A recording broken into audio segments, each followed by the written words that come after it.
Të dashur shqiptar me hidhërim të thellë, po ju them që nuk jeton aktoria e famshme Brigitte Bardot. Dhe ajo që më bën përshtypje mua për këtë aktor të famshme nuk është fakti që ajo ishte simboli i femrës së përkryer, dhe fakti që ajo ndryshoi komplet kineman botërore me filmin e saj Zoti e bëri gruan, por për faktin se emri i saj, Brigitte Bardot, është e lidhur me gjuhën shqipe. Po si është e mundur, do thoni ju?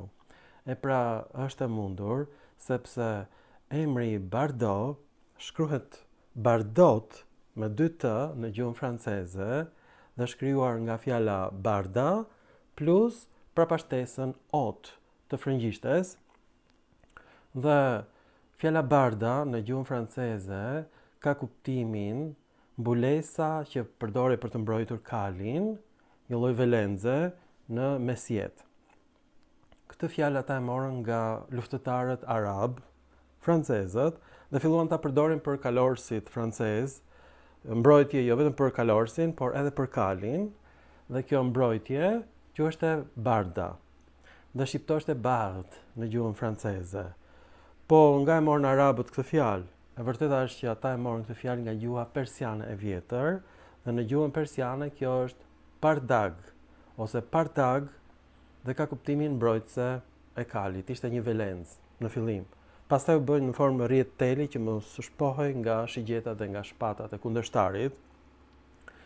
Dhe kjo fjalë barda ka hyrë në gjuhën turke dhe është bërë origjina e fjalës perde, të dashur shqiptar.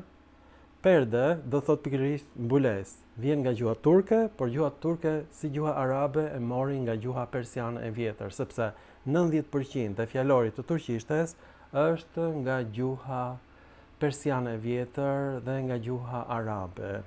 Pra edhe gjuha shqipe i ka marrë këtë fjalë nga turqishtja dhe fjalën perde ne përdorim pra në gjuhën e përditshme, ka të njëjtën origjinë si emri i Brigitte Bardot. Gjëja më ironike është kjo që Brigitte Bardot ka qenë mbrojtëse e frontit të djathtë dhe ishte për përzënien e muslimanëve nga Franca, pa e ditur fare që mbiemri i saj është me origjinë arabe.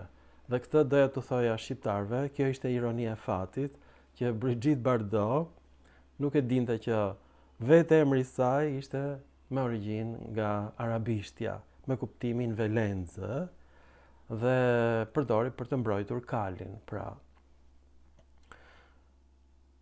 shpirti i saj u preft në parajsë, në qoftë se ju nuk doni të bëheni Brigitte Bardot dhe nuk do t'ja lejoj unë kurrë në jetën e jetëve që të ndodhin gjë e tillë me ju do të dini origjinën e mbiemrave të tu, sepse një ditë prej ditësh do dalësh në televizion me mbiemrin Drilon, ose me emrin Drilon, që do thot organ mashkullor në gjuhën greke, dhe krahina e Drilonit në fakt është Republika e Drilonit të shqiptarëve.